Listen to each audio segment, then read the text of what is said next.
अस्सलाम वालेकुम एवरीवन, क्या हाल चाल है आप सबके। आई होप कि सब बिल्कुल ठीक ठाक होंगे। और ये सुबह के 6:30 बजे का टाइम है।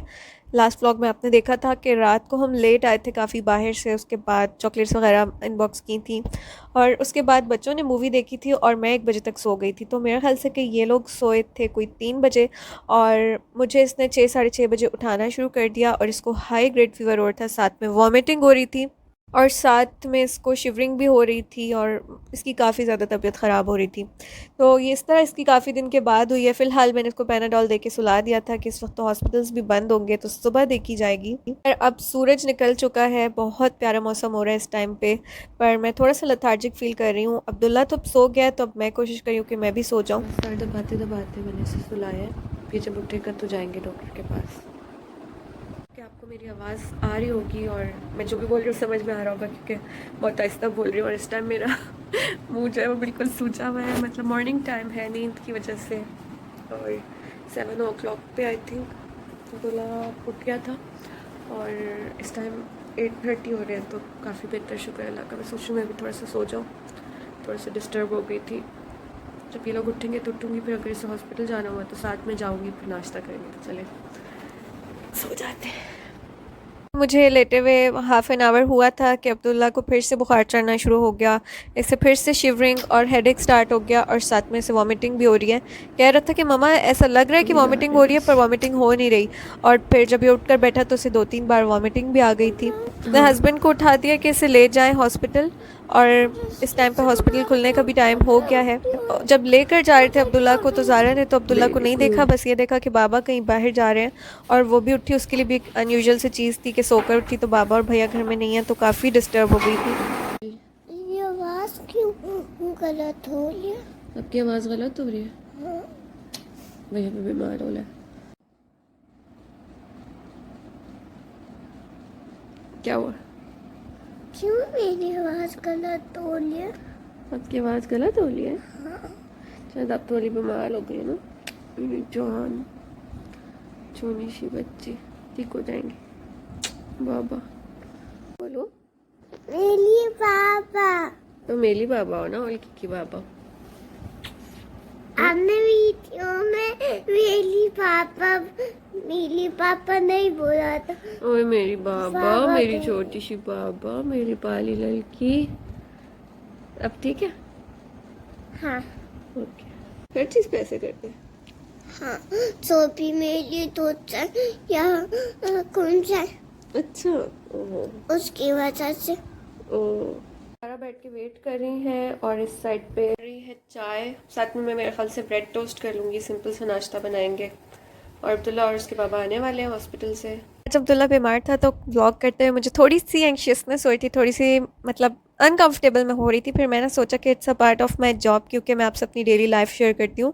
तो अगर मैं सिर्फ़ और सिर्फ अपनी लाइफ के एंटरटेनिंग मोमेंट शेयर करूँ और उसके पीछे मतलब जो भी बैकग्राउंड में प्रॉब्लम्स चलते हैं, अगर वो शेयर ना करूँ, तो ये तो नाइंसाफ़ी हो जाएगी। क्योंकि कुछ लोग इस बात को बहुत ज़्यादा दिल पे ले लेते हैं कि जो वीडियो बना के डाल रहे हैं उनकी लाइफ में कोई भी प्रॉब्लम्स नहीं चल रहे और सारे प्रॉब्लम्स हमारी लाइफ में हैं। तो आज के व्लॉग का मकसद यही है कि इम्परफेक्ट लाइफ को भी एड्रेस किया जाए। बैठ के क्या करिए? दरवाजे पे बैठ के चेयर रखे। ओके। ये एंटीबायोटिक है, ये कफ सिरप है, ये फीवर की है, ये वॉमिटिंग की है, ये साथ में ड्रॉपर है। चलो स्टार्ट करते हैं। मेडिसिन ले लो।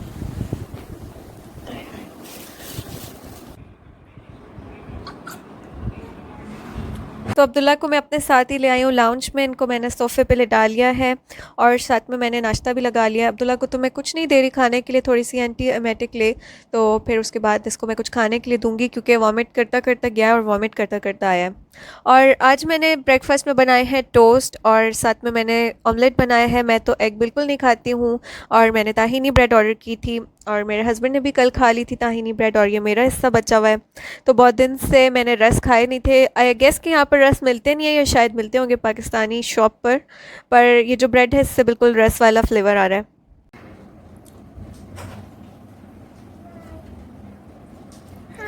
मेरा ब्रेड बच्चा। आज मेरे ब्रेड के टोस्ट इतने कोई क्रंची हो गए ना कि मेरे हस्बैंड से तो ये खाए नहीं गए ऑमलेट के साथ, तो उन्होंने सिंपल ब्रेड ले ली। अब मैं देखती हूँ उनका क्या करना है। ब्रेड मैंने ओवन में टोस्ट किया, ये देखिए इतनी क्रंची हो गई है, ऐसा लग रहा है कि ये रस है। यहाँ पे रस नहीं मिलता या फिर बहुत ही कम मिलता है, लेकिन हमें ब्रेड से ही रस के मज़े मिल गए। यहाँ पे 6 स्लाइसेस मेरे पास ब्रेड के थे और 100 ग्राम राइस मैंने भिगो के रख लिए थे। तो ये मैंने अच्छी तरह से टोस्ट कर लिए और 2 ग्लास दूध डाल के तो उनमें ब्लेंड कर लिया मैंने 6 स्लाइसेस ब्रेड के और 100 ग्राम्स चावल भीगे हुए। तो इनको अच्छी तरह से ब्लेंड करना है और अच्छी सी खीर बनाते हैं इससे। मैंने टोटल ना 2 केजी दूध लिया था। कल ही के व्लॉग में मैंने 2 पैकेट फ्रेश मिल्क के लिए थे और उसमें से 2 ग्लास मैंने डाल लिया था राइस, ब्रेड और 5 इलायचियों के साथ ब्लेंड कर लिया था और बाकी दूध मैंने बॉईल कर लिया था। और जब दूध में अच्छी तरह से बॉईल आ गया था तो मैंने वो ब्रेड वाला और चावलों वाला मिक्सचर इसमें डाल लिया था और इसको थिक होने तक पका लिया था। ये बिलीव मी इतने मज़े की खीर बनेगी ना, इतनी गाढ़ी बनेगी, बिल्कुल रबड़ी वाला टेस्ट देगी। पर ब्रेड जो है ना वो टोस्टेड होनी चाहिए या फिर आप रस यूज़ कर लें। तो यहाँ पे मैंने हाफ़ कप शुगर यूज़ की थी, पर शुगर अपनी प्रेफरेंस होती है, मैं बहुत हल्की चीनी पसंद करती हूँ और आप लोग 3/4 कप ले सकते हैं। क्या लिख रही हैं? पोटैटोज़ ख़त्म कर लिए? हाँ, मैंने। अच्छा, भैया ने नहीं खाया? भैया बीमार है ना, ये नहीं कर रहा है। तो अब आता है जनाब लंच टाइम। अब्दुल्ला और ज़ारा को मैंने थोड़े से पोटैटोज़ बना के दिए थे जो उन्होंने ज़ारा ने तो खा लिए थे, अब्दुल्ला ने नहीं खाए थे, तो मैंने उनके बना लिए थे कटलेट्स चीज़ डाल के। और साथ में हमारी खीर भी ठंडी हो गई थी शाम के टाइम पे। और ये देखिए कितनी मज़े की खीर लग रही है ये, मतलब मैं आपको टेस्ट बता नहीं सकती, आपने ख़ुद ट्राई करना है। इतना इसका क्रीमी टेस्ट होता है और इतना इसका मज़े का टेस्ट होता है, ये बिल्कुल लास्ट बाइट तक इतने मज़े की लगती है और आपका हाथ बिल्कुल नहीं रुकता, बस ठंडी बहुत अच्छे से हो जानी चाहिए। और ये नेक्स्ट डे की मैं आपको क्लिप दिखा रही हूँ। कुछ खीर ऐसी होती है जो एक दिन बाद पानी छोड़ देती है, लेकिन ये वाली खीर ना बिल्कुल भी पानी नहीं छोड़ेगी। अच्छा, ऊपर से गार्निश के लिए मैंने थोड़ा सा बादाम कूट के डाला था और ये आपको बिल्कुल ऐसा लगेगा जैसे कि आप देग की जो खीर है खोए वाली वो खा रहे हैं, या फिर आपको ऐसा लगेगा कि आप बिल्कुल रबड़ी खा रहे हैं। आपने ट्राई ज़रूर करना है कि ब्रेड स्लाइसेस डाल के खीर को। अब्दुल्ला जो है ना इस टाइम तक लेटा हुआ था और सुबह मैंने उसको वॉमिटिंग की दवाई दे के उसके बाद एंटीबायोटिक दी थी, तो वो भी उसने वॉमिट आउट कर दी थी। तो मैंने अपने हस्बैंड से कहा कि इसे बाहर लेकर जाते हैं थोड़ी सी फ्रेश एयर में, शायद वो फ्रेश फील करे, क्योंकि घर में तंग भी हो रहा था और ऑब्वियसली हम मेडिसिन बार बार रिपीट भी नहीं कर सकते हैं। तो हम उसे बाहर लेकर गए थे थोड़ी देर के लिए। हाँ जी, तो मेरे हस्बैंड को चिकन लेनी थी, हम भी उनके साथ जा रहे हैं बाहर। एक तो ये है कि अब्दुल्ला को थोड़ा सा अच्छा फील होगा, बाहर की फ्रेश हवा लगेगी और हम भी थोड़ा सा फ्रेश हो जाएंगे। अच्छा जी, ये भी कोविड केसेस की लिस्ट है यहाँ पर। ब्लॉक बी में है 6th फ्लोर पर, 5th फ्लोर पर और 2nd फ्लोर पर। इतना प्यारा टेंपल रास्ते में आया है, बहुत ब्यूटीफुल लग रहा है। इसकी छतें चेक करें ज़रा, काफ़ी बड़ा भी लग रहा है। Abdullah, how are you feeling? आ जाओ। इतनी प्यारी यहाँ पे लाइट्स जल रही हैं और ये एग्जिट है टेंपल का। पहले कभी आए नहीं है, रास्ते में हमेशा देखते थे और आज हमारे पास टाइम है आवारागर्दी करने का, तो हम यहाँ पे आ गए। वैसे मुझे हमेशा ना ये गिला रहता है कि जो रेड लाइट्स होती हैं चाइनीज़ टेंपल वगैरह की, वो अगर हम कैमरे से रिकॉर्ड करें तो ये रेड क्यों नहीं आती। हालांकि मॉल में जब हम रिकॉर्ड करते तो ये बिल्कुल रेड रेड आ रही थी और बिलीव मी ये इतना खूबसूरत लगता है ना, लेकिन जब मैं इन्हें रिकॉर्ड करती हूँ तो इनका कलर ना अजीब सा ऑरेंज सा येलो सा हो जाता है। कभी कभार बच्चों की या बड़ों की भी तबीयत ऐसी हो जाती है कि वो बिल्कुल अपने आप से बेजार हो जाते हैं और टाइम गुजारना ही उनके लिए मुश्किल हो जाता है। तो ऐसी सूरत में आप क्या करते हैं, आप लोग मुझे ज़रूर बताइएगा, क्योंकि ऐसी सिचुएशंस तो हम सब पे कभी ना कभी आई होती हैं। पर मुझे ये आइडिया आता है कि बंदा थोड़ा सा बाहर जाए, बच्चे का थोड़ा सा ध्यान बटा दे या फ्रेश एयर थोड़ी सी मिल जाए या माहौल थोड़ा सा चेंज हो जाए, तो उससे ना हम थोड़ा सा बेहतर फ़ील करने लग जाते हैं। बाकी मेडिसिन जब अपने टाइम पर असर करती है तभी बंदा ठीक फ़ील करता है। जी, इस वक्त रात के 11 बज चुके हैं। अब्दुल्ला को मेडिसिन देनी है 12 बजे और अभी इनकी कार्टून मूवी चल रही है, साथ में इसे खाना दिया है। अच्छा, ये ज़ारा, ज़हीर और अब्दुल्ला जो है ना वो देख रहे हैं मूवी और मैं व्लॉग को एंड करने रूम में आई हूँ। तो कुछ पेरेंट्स ऐसे होते हैं जिनका ये फोकस होता है कि बच्चे को बुखार है तो बस मेडिसिन लेके सोता रहे, टीवी ना देखे, स्क्रीन ना देखे, उठे नहीं, चले फिरे नहीं। लेकिन मेरा ये फोकस होता है कि कुछ ऐसा करें कि बच्चे का टाइम बस अच्छे से पास हो जाए, क्योंकि डॉक्टर ने हमें कहा कि आप जितनी बार भी पैनाडॉल देंगी ना, वो 1 घंटे के लिए फीवर उतरेगा, फिर से चढ़ जाएगा। लेकिन ना आप इसको बस कोशिश करें कि वैसे ही कंफर्टेबल करें, क्योंकि एंटीबायोटिक का जब असर होगा तो 1-2 दिन में खुद ही इसका फीवर डाउन होगा।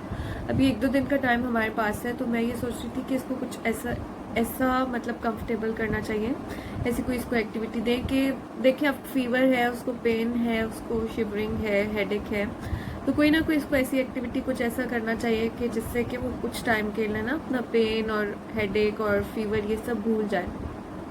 तो उसको फिर पहले मैंने कार्टून लगा के दिया, फिर मुझे लगा कि उससे ज़्यादा मतलब सर में, आंखों में दर्द हो रहा है। तब इसका पैनाडॉल का भी टाइम हो गया था फिर से, तो ये 6 या 8 आवरली ले रहा है पैनाडॉल। तो फिर जब उसे मैंने सुला दिया था, फिर उठा तो फिर मैंने अपने हस्बैंड से कहा थोड़ी देर के लिए हमें ड्राइव पे ले जाएं। तो खैर ड्राइव से वापस आए थे और लिफ्ट में ना नोटिस लगा हुआ था कि हमारी बिल्डिंग में 5 कोविड के एक्टिव केसेस हैं। तो बिल्डिंग वालों ने हमें नोट लिख कर दिया था कि अगर कोविड का कोई भी केस, यानी कि कोविड के केस के हाथ पे जो है वो मॉनिटरिंग के लिए बैंड लगाया जाता है। तो उन्होंने कहा अगर बिल्डिंग में घूमता फिरता कोई भी कोविड का केस आपको नज़र आ जाए तो आपने फ़ौरन से मैनेजमेंट को रिपोर्ट करना है। और आज मलेशिया में 27,000 केसेस आए हैं कोविड के। तो मैनेजमेंट ने भी कहा हुआ था कि आप लोग काम रहें, हम लोग एक्स्ट्रा ऑर्डिनरी मेजर्स लेंगे सैनिटेशन के, सैनिटाइजेशन के, और इसके क्या कहना चाहिए, हर जगह अच्छे से क्लीन करेंगे, अपनी ये जो सर्विसेज हैं इनको बहुत इम्प्रूव करेंगे। आप लोग कूल रहें, काम रहें, क्योंकि एसिम्टोमेटिक केसेस भी होते हैं, वो भी बहुत ज़्यादा फैला देते हैं कोविड को और इन चीज़ों को। बहरहाल अल्लाह ताला से दुआ है कि हम सबको इन चीज़ों से बचाए। और हमारी बिल्डिंग के ही एक अलग ब्लॉक में 5 कोविड के एक्टिव केसेस भी हैं। ये तो वो है ना जो नॉन केसेस हैं, और उनको होम क्वारंटाइन किया हुआ है।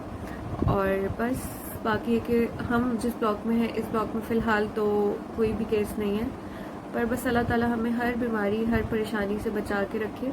और आप लोगों ने भी दुआ करनी है कि अब्दुल्ला ठीक हो जाए और कंफर्टेबल हो जाए, और ताकि हम इंशाल्लाह फिर से एंटरटेनिंग और हैप्पी व्लॉग्स बनाएं।